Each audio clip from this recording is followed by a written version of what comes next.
Mayor Teddy diketahui tidak hanya sekadar ajudan Presiden RI terpilih Prabowo Subianto. Ia disebut sosok kunci dalam jaringan komunikasi antara Prabowo dan tokoh-tokoh penting lainnya. Teddy dikenal luas oleh publik dan selama masa kampanye pemilihan presiden atau Pilpres 2024 lalu, kehadirannya selalu mendampingi Prabowo Subianto. Dia tidak hanya mengatur agenda, tetapi juga bertugas menjaga kehadiran para tamu penting di Kertanegara. Pentingnya peran Teddy dalam kehidupan Prabowo tidak dapat diabaikan. Teddy bahkan dikenal sangat teliti dari memastikan tempat duduk hingga pernak-pernik yang ada di meja Prabowo.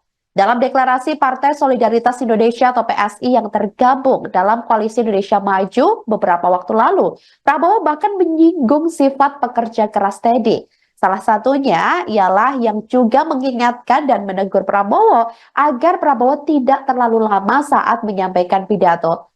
Setelah Pilpres 2024 berakhir, Mayor Teddy akan menduduki jabatan baru sebagai Wakil Komandan Batalion Infanteri. Namun, meski mendapatkan jabatan baru, Kementerian Pertahanan menyatakan bahwa Mayor Teddy masih akan menjadi ajudan Prabowo sampai proses administrasi selesai.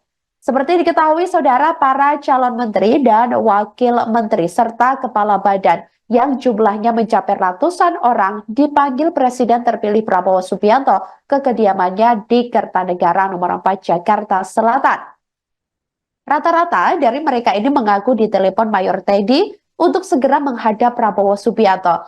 Salah satunya atlet bulu tangkis dunia Taufik Hidayat yang tak mengira bahwa ia diminta menghadap Prabowo Subianto. Taufik Hidayat pada saat itu mengaku ditelepon Mayor Teddy pada Selasa 15 Oktober 2024 lalu sekira pukul 14.30 waktu Indonesia Barat. Kemudian saudara, terkait agenda pada hari ini memang diketahui hari ini Prabowo kembali melanjutkan memberikan pembekalan kepada calon menteri, calon wakil menteri hingga calon kepala badan pemerintahan.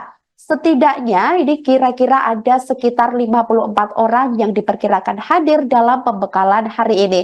Tampak tokoh-tokoh yang datang dan tampak jelas juga berdasarkan pantauan dari tribunnews.com di lokasi terlihat PJ Gubernur Papua Tengah yakni Ripka Haluk sebelumnya sudah datang, kemudian pengacara Oto Hasibuan, politisi PSI Giring Ganesa, ex-wali kota Bogor Bima Arya Sugiarto juga dipastikan sudah hadir. Kemudian tadi terlihat juga guru besar Tsinghua University Profesor Stella Christie juga tampak sudah hadir memakai kacamata dengan ciri khasnya. Selain itu sempat melambaikan tangan ke awak media juga mantan Wakil Gubernur DKI Jakarta Ahmad Riza Patria.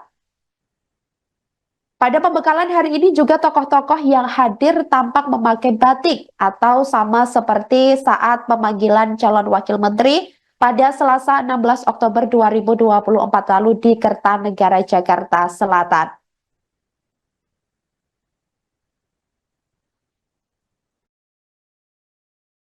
Download Tribun X sekarang, menghadirkan lokal menjadi Indonesia.